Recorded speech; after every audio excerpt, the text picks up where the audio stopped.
Еден градежен работник го загуби животот, тројца се здобија со тешки повреди откако биле затрупани од насип со земја на градилиште во општина Кисела Вода во Скопје.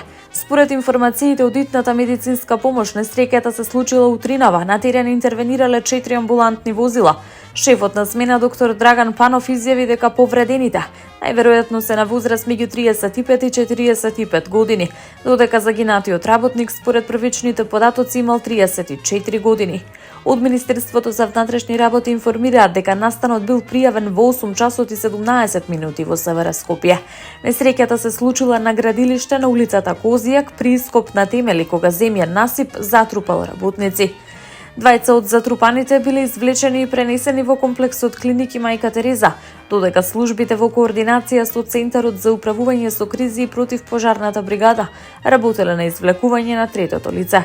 Надлежните институции најавуваат увид кој треба да ги утврди точните причини и околности за несреќата.